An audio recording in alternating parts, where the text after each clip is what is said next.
بسم الله الرحمن الرحيم لا حول ولا قوة إلا بالله العلي العظيم الحمد لله رب العالمين وصلى الله على سيدنا ونبينا أبي القاسم المصطفى محمد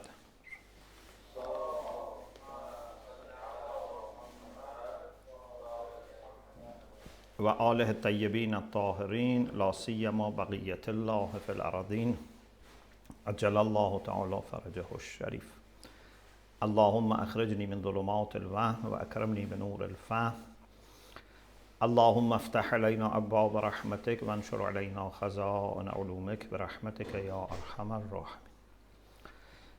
Alhamdulillah, we have tawfiq to continue our study of spirituality in Islam.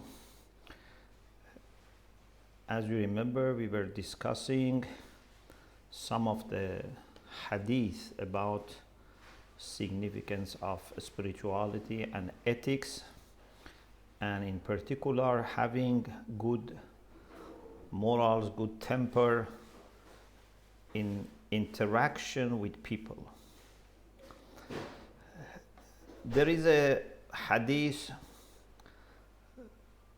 that you find in several books.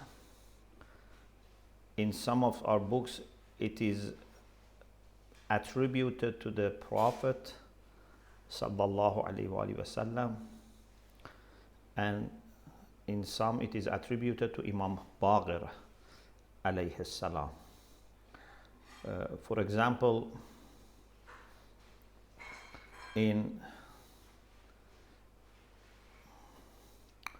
Wasa'il al-Shia volume 12 page 148,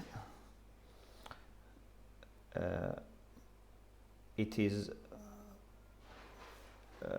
reported in this way: Muhammad ibn Yaqub and Muhammad ibn Yahya and Ahmad ibn Muhammad ibn Isa and Al-Hasan ibn Mahbub and Jamil ibn Salih and Muhammad ibn Muslim and Abi Ja'far alayhi salam قال إن أكمل المؤمنين إيمانا أحسنهم خلقا. The best believers in faith, the most perfect believers in faith, are those who are the best in their temper, in their morals, in their way of interaction with people. As you know, husnul khulq is not only between you and Allah subhanahu wa ta'ala. Husnul khulq means how you deal with people. And we talked about how in Islam our closeness to Allah should be seen also in the way we treat people.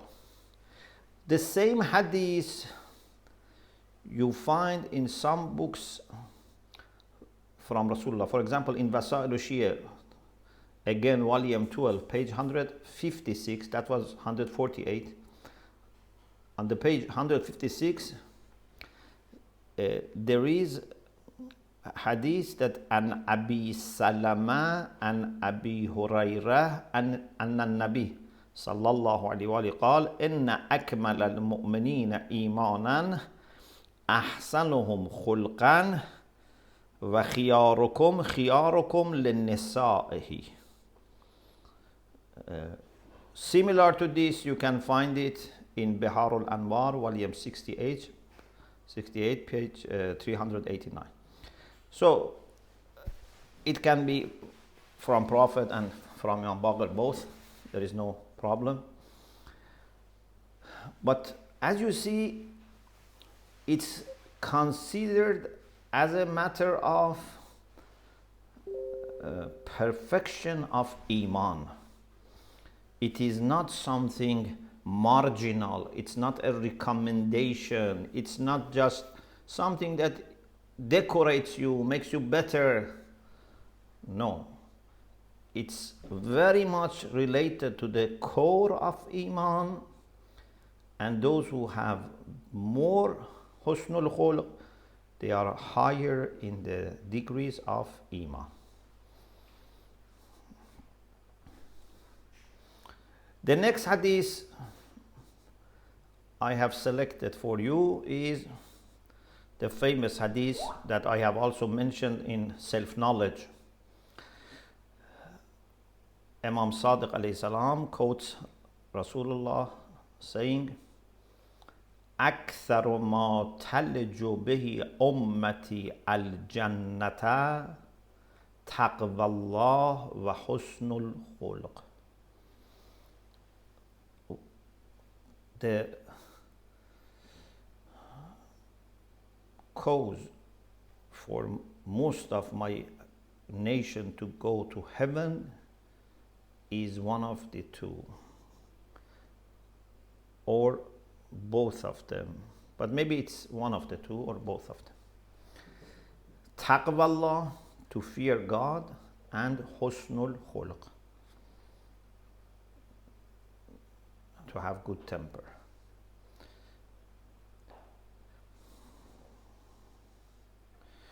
Maybe you can say, both of them are needed, but there is evidence to suggest that even if someone doesn't have a very high level of taqwa, husnul khulq can somehow compensate. But we leave it for the time being, inshallah. Maybe gradually we can discuss this. The next hadith that I have here for you is from Imam Sadiq alayhi salam. إن حسن الخلق يبلغ بصاحبه درجة الصائم القائم. Husnul khulq would take the person who possesses it to the rank of a person who is always fasting and all the nights throughout the year doing tahajjud. If you just fast months of Ramadan, you are not sa'im in this context. If you do sometimes Salatul Layl, you are not called Al-Qa'im. As-Sa'im Al-Qa'im be someone that has permanent practice of fasting, apart from days which are haram or if he's ill, etc. But whenever he can, he fasts and he does Salatul Layl and Tahajjud and recitation while, for example, standing, etc. إن حسن الخلق يبلغ بصاحبه درجة الصائم القائم. Imagine if now a person who is sa'im and qa'im and has husnul khulq, what would happen? Then it goes beyond our imagination.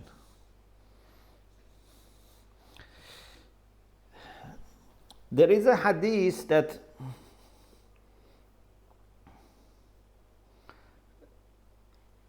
I would like to mention in Al-Kafi, volume 2, page 102. قال أبو عبد الله عليه السلام إذا خالطت الناس فإن استطعت ألا تخالط أحدا من الناس إلا كانت يدك العليا عليه.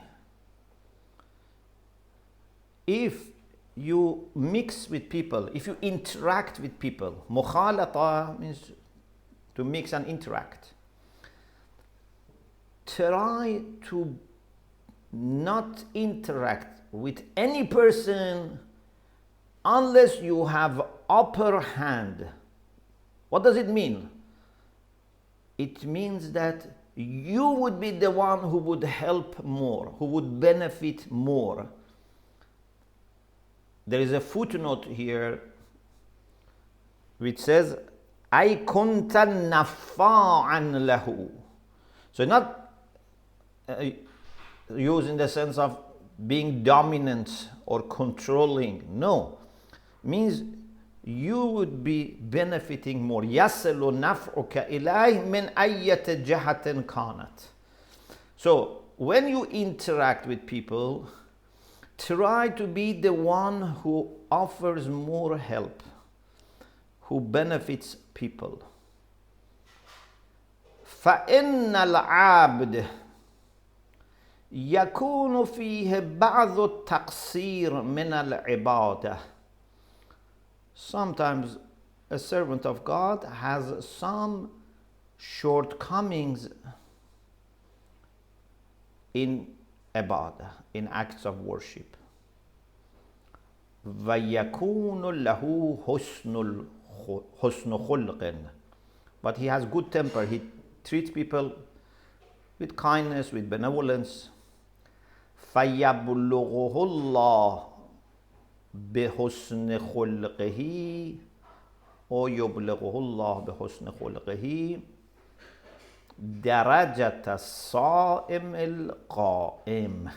Not only that shortcoming will be compensated, he will be like someone who has lots of ibadah. From taqsir fil ibadah, husnul khulq make this person rise to the level of someone who is abid. صائم القائم.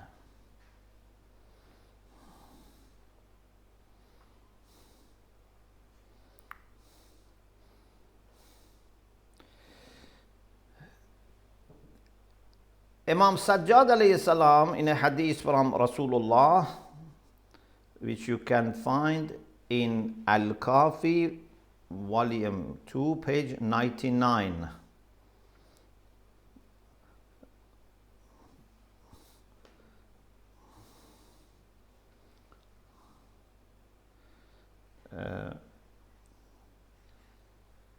It is the second hadith in Babu Husn al-Khulq.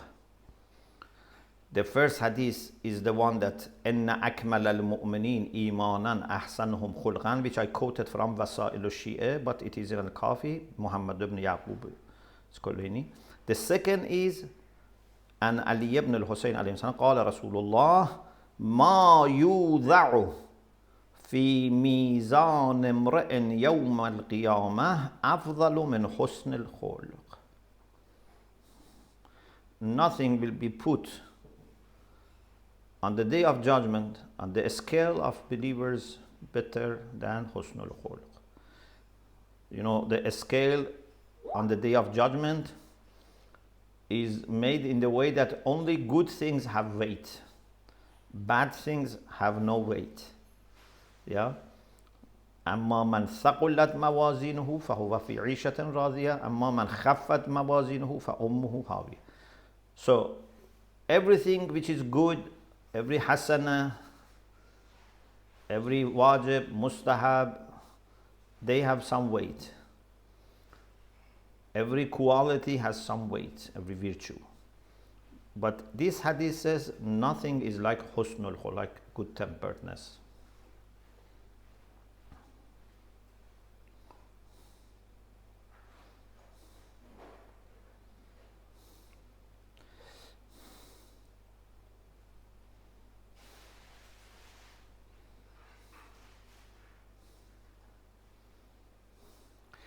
The next hadith, I said, I don't want to go into,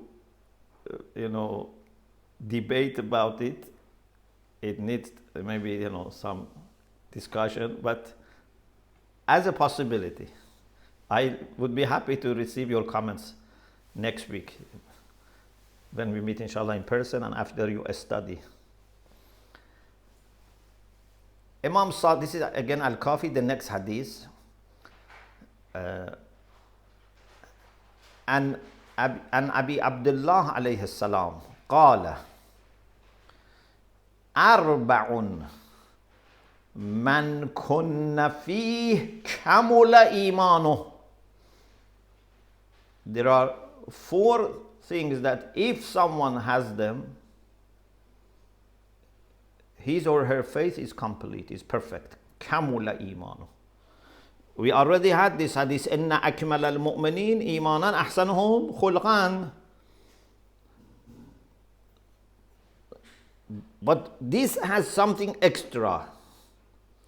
Says أربع من كن فيه كمل إيمانه وإن كان من قرنه إلى قدمه ذنوبا لم ينقصه ذلك. Even if from head up to feet has sins, would not harm his iman. وهو الصدق وأداء الأمانة والحياء وحسن الخلق. Those four qualities, which are signs of iman actually, are sidq, truthfulness, ada'ul amana, trustworthiness, wal haya, having positive sense of shame, wa husnul khulq, good temper. Of course, it is very obvious that someone who has these qualities would not commit sins, at least easily, yeah, because most of the sins go back to this, either someone is not truthful or not trustworthy or has no haya. If you have haya, you don't commit many sins. And husnul khulq. So it's not that we are saying you have these qualities and you can commit sins. No, it means that these qualities are signs and indicators of iman. And even if happens that someone has sins, it would not reflect weakness of iman. But please think about it, study what ulama have said. There is also a footnote here in Al-Kafi, which tries to say that with such qualities, لا يبقى من الذنوب إلا قليل لا يضر في إيمانه مع أنه موفق للتوبة. So this is why I said that hadith which said أكثر ما تلج به أمتي الجنة تقوى الله وحسن الخلق. Maybe it's possible to say or تقوى الله وحسن الخلق, or you can say and. If you say and in both of them together, if you say or, maybe one of them would be enough. We will discuss inshallah. The next hadith is from Imam Sadiq alayhi salam. I have it here again from Al-Kafi, volume 2, page 100. So the next page.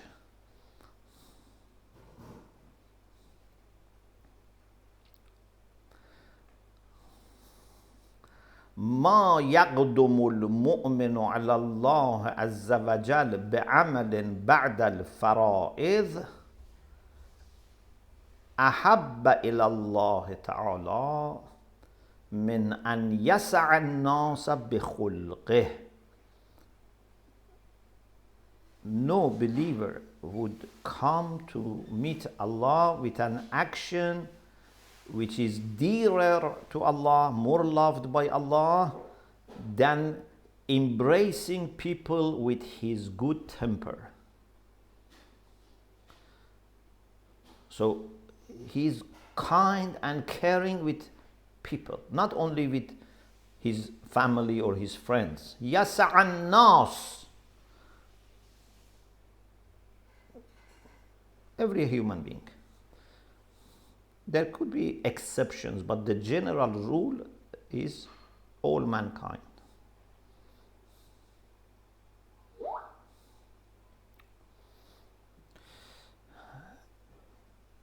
In another hadith, Imam Sadiq alayhi salam said,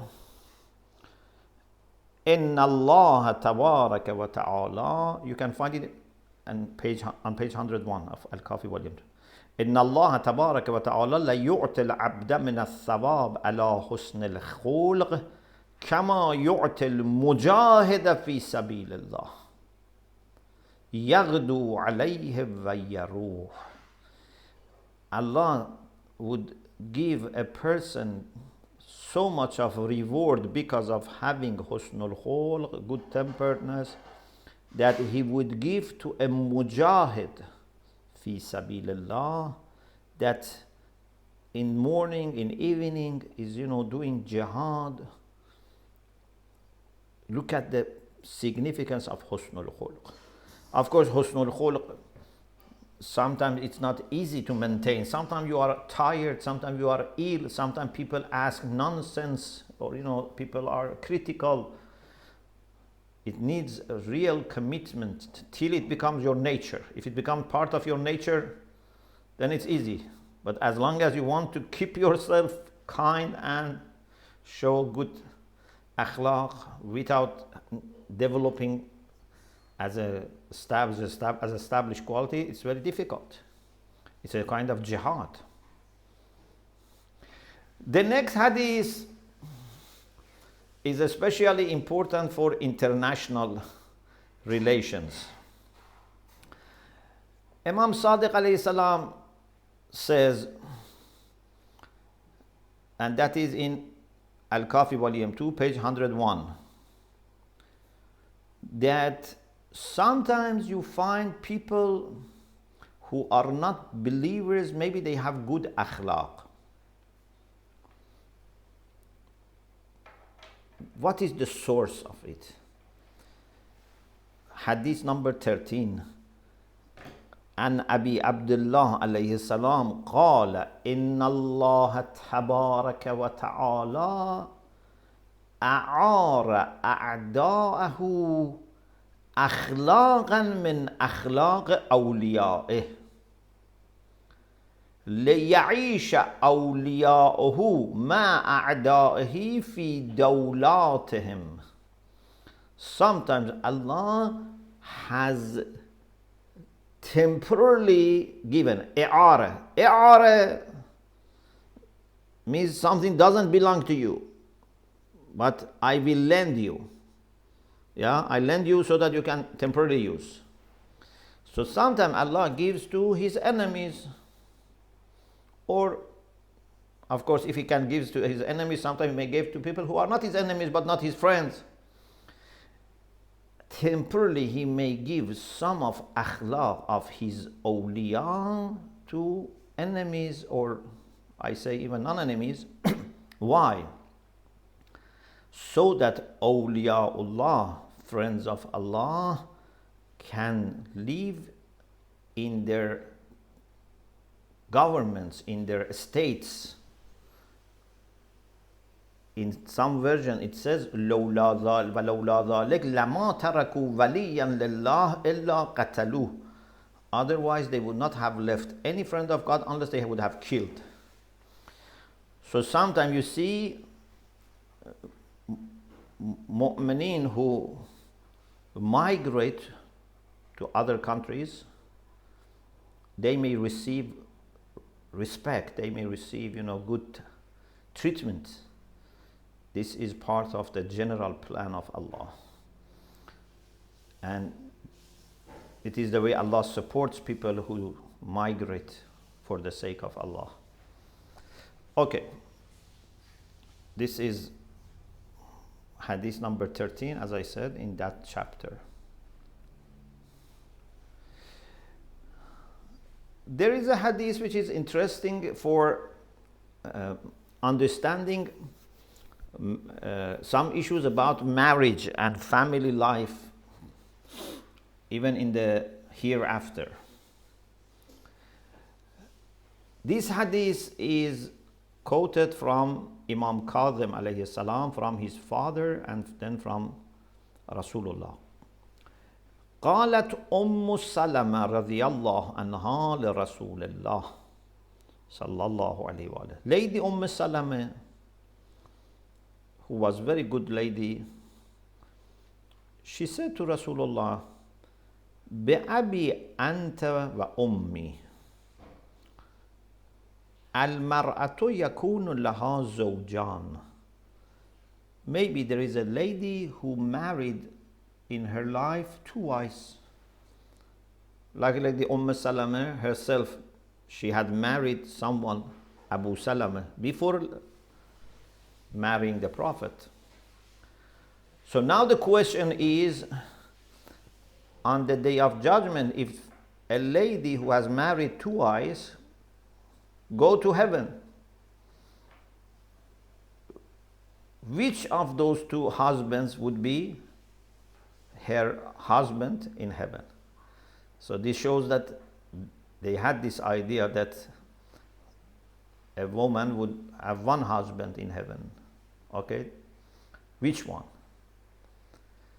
Is it based on time? For example, we say the last one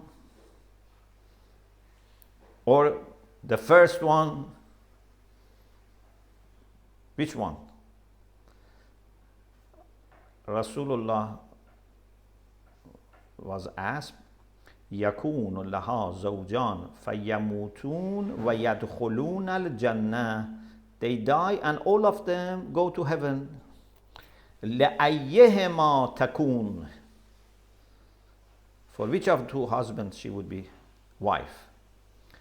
فقال عليه السلام, means فقال رسول الله صلى الله عليه وسلم, يا أم السلمة تخيروا, يعني تتخيروا المرأة أحسنهما خلقا وخيرهما لأهله. That woman can choose. She would choose the one which had better akhlaq and was better with his family. Ya Salama, inna husna al-khulq dhahaba bi khayr ad-dunya wal-akhirah. Husn al-khulq can take away with itself good of dunya and good of akhirah, or you can say best of dunya and best of akhirah. So this is very important, especially for muballighin. Every moment should be like this, but muballighin, especially when they want to deal with people of other cultures. Because sometimes, something in your culture, maybe it's okay, in other cultures it's not okay. You have to be so kind and so respectful that people from different cultures would feel very happy, would feel you love them, you care for them, okay? You cannot just please people of your culture, because then some people may say, oh, this is rude, or this person is, careless, because they demand more in their culture. So a muballigh is much more in need of this. I don't know if you have heard any case that there was an alim or muballigh who had great knowledge but bad akhlaq, and he was able to help people and guide people. People loved him. No. Even Rasulullah could not do this. As Allah says, لو كنت فظا غليظ القلب لانفضوا من حولك. If Rasulullah would not be able to attract people if he had bad akhlaq, what about us?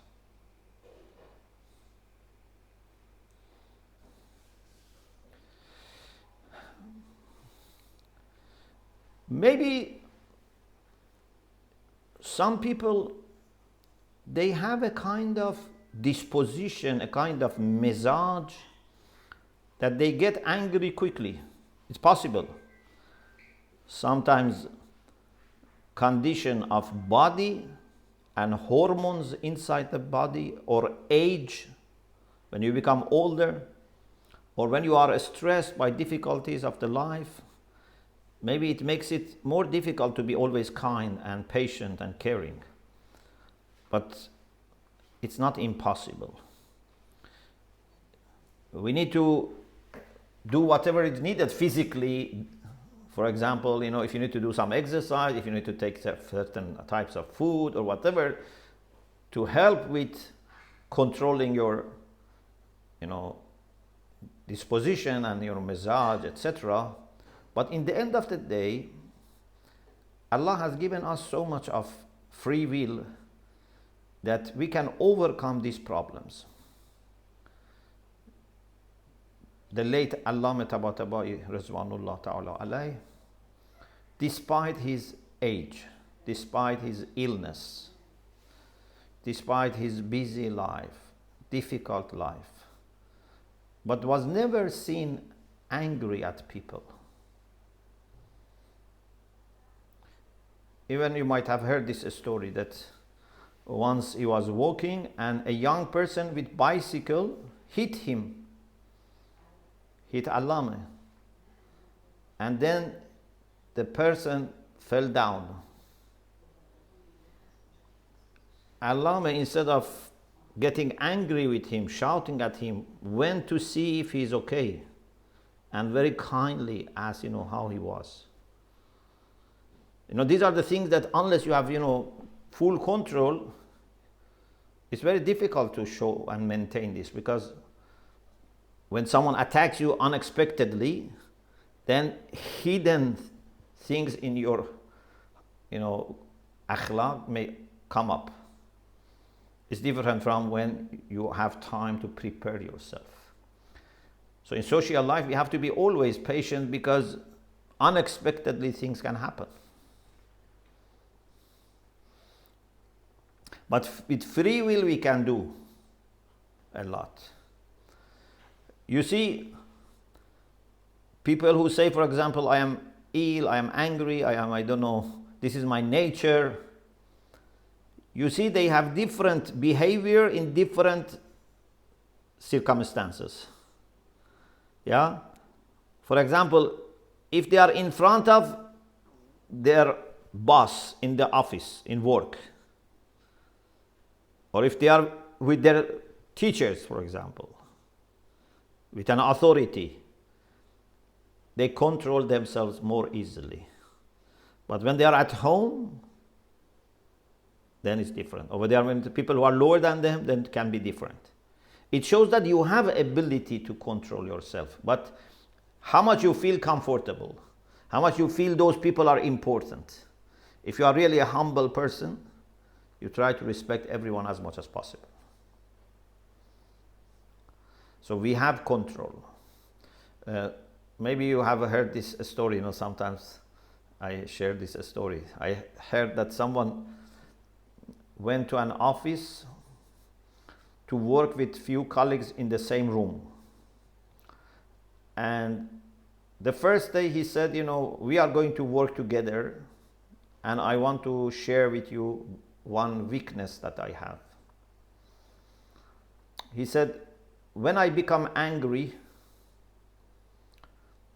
I may say bad words to you. I may, swear at you. I may, be rude to you. But please don't feel offended. This is when I'm angry. It's out of my control. So if you see me shouting at you, swearing at you, please don't feel offended. I just wanted to share with you the first day.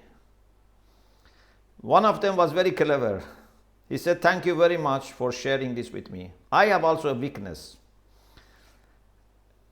Whoever swears at me, I put whatever is in, my axe, reach to his face. It can be a book, it can be a pen, it can be, I don't know, whatever. I just throw at the face. Very sorry, but I have this weakness. I had to share with you. So that person never got angry, because he knew that there is a consequence. Yeah? So if you know there is consequence, you behave yourself. So I don't say there is no difference among people. For some people it's easier, but we have control. We can, control ourselves. There is a hadith that I am quoting from Biharul Anwar, volume 68, pages 385 and 84. This is very interesting because it's about very serious case in the battle. Okay? It's in a battle, and someone was among the captives the rest of captives who were killing people were punished, one person was freed. This person asked the Prophet, why you freed me? What was the reason? Rasulullah, according to this hadith, said, أخبرني جبرائيل عن الله عز وجل أن فيك خمس خصال يحبه الله عز وجل ورسوله. Jibreel informed me that there are 5 traits of character in you that Allah and His Messenger love. And you know, I hope one person can do research on this idea that if you have some of these virtues, will you be exempted from fire? Like, you know, for example, Hatam Ta'i, it is said that, you know, because he was very generous, he will not be going to hell. Would you go to heaven, for example, if you have some of these good qualities? If in dunya this person was freed because Allah loves these qualities, what about akhirah? It's a very good topic for research, maybe even dissertation. The impact of moral virtues on happiness in the hereafter. So, what are those 5 qualities? Al-ghayratu shadida ala haramik. You were very protective with respect to your family. Ghayra is a great quality. Even if a mushrik has this quality, is very good. Looks after his family, in particular, ladies in the family. Vasakha, generosity. Vahusnul khulq, good-temperedness. Vasidqul lisan, truthfulness. Vashaja'ah, bravery. Bravery of a mushrik who was fighting Muslims is appreciated. It's amazing. We have to distinguish between practices of people and virtues of people. Yes, he was misusing this bravery. But Islam loves even virtues in his enemies. Okay? So you cannot say bravery, if it is in mu'min, is good. Or generosity in a mu'min is good. Generosity is good in any person. فَلَمَّا سَمِعَهَا الرَّجُلُ أَسْلَمَ. When he heard that Allah and Rasul love these 5 qualities, and first of all, they were aware of these 5 qualities. Yeah, he didn't expect Rasulullah to be aware of this. Secondly, he didn't expect Rasulullah to free anyone because of good qualities.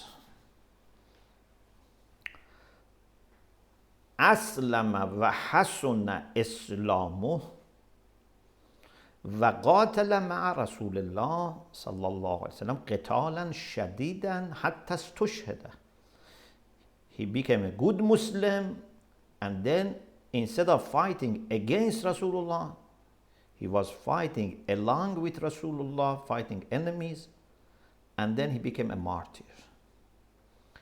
His good traits of character saved him, and Rasulullah's recognition of them made him reach the high level of being a mujahid and a martyr.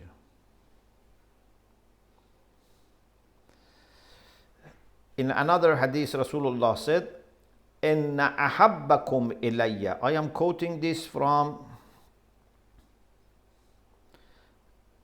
Biharul Anwar, volume 68, page 385.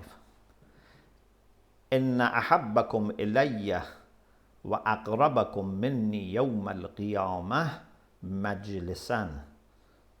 Those among you that I love the most, and they would be in the nearest position to me on the day of judgment, are أحسنكم خلقا وأشدكم تواضعا. Of course, tawazu is part of husnul khulq. Those who are the best in their akhlaq, who are more humble, they would be closer to me. You see how much emphasis is put on husnul khulq.